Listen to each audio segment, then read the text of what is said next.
বুদ্ধ এই শব্দটার জন্ম বোধি থেকে। বুদ্ধদেব ভট্টাচার্য বোধির সেই স্তরে বিচরণ করতেন যা আপামর বাঙালির চিরকালের কাঙ্ক্ষিত, চিরকালের প্রত্যাশিত। বুদ্ধদেব ভট্টাচার্য মানে আসলে একটা উন্নত চেতনা। বুদ্ধদেব ভট্টাচার্য মানে আসলে মাটিতে পা রেখে আকাশ মাথা দিয়ে ছোঁয়ার স্বপ্ন। আপামর বাঙালি এই স্বপ্নটাই দেখেন, এই স্বপ্নটাই দেখতে ভালোবাসেন। তাই এই আবেগ, তাই এই ভালোবাসা, তাই তার এই উচ্চ মানের প্রকাশ। আমি বলছি যে সেই অর্থে বিরুদ্ধ রাজনীতি যারা করে এসেছে তারাও বিজ্ঞান খুবই স্বাভাবিক। মানুষ হিসাবে বুদ্ধদেব ভট্টাচার্য সর্বজন শ্রদ্ধেয় হিসাবে নিজেকে প্রতিষ্ঠিত করতে পেরেছিলেন।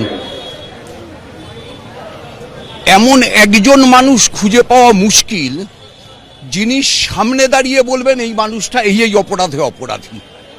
রাজনৈতিক কারণে অনেক বিবমিশা তার বিরুদ্ধে ছড়ানো হয়েছে, কিন্তু সামনে দাঁড়িয়ে মুখোমুখি দাঁড়িয়ে কারোর চোখে চোখ রেখে বুদ্ধদেব ভট্টাচার্যর গায়ে কালি লেপনের হিম্মত বাংলায় কারণ নেই।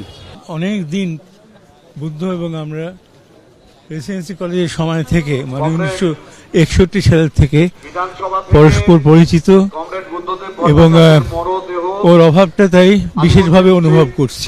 রাজ্য দপ্তরে আসছেন, আমরা শেষ প্রশ্ন করব, আমাদের সঙ্গে সহযোগিতা করছেন। এত অপেক্ষা এখনো অনেক কমরেড প্রত্যক্ষ রাজনীতির সঙ্গে যারা ভেতরে আছেন, মানে ব্যক্তির তাদের কাছে আমাদের অনুরোধ, আমি মনে করি আমরা একটা অবশ্যই তাই। প্রথমে এই 13 বছরে মানুষ বুঝতে পেরেছেন যে বাংলার মানুষ কি ভুল করেছেন ওনার সাথে, তারই ফল। এবং এইটা কিছু না, আর খানিকক্ষণ বাদে রাস্তা দেখা যাবে না। মানুষ এই 13 বছর মধ্যে বুঝতে পেরেছেন ওনার সাথে কি ভুল হয়েছে, কি অন্যায় হয়েছে। রাজনৈতিক কর্মীদের কাছে একটা দৃষ্টান্ত, অনুকরণীয়, অনুসরণীয় একটা চরিত্র, রাজনৈতিক চরিত্র। কঠিন কঠিন। দীর্ঘদিনের রাজনীতিতে আপনি বরাবরই বিপরীত রাজনীতি করেছেন। হ্যাঁ হ্যাঁ, তারপরেও আপনারা প্রত্যেকে আসছেন আলিমুদ্দিনের শ্রদ্ধা জানাচ্ছেন।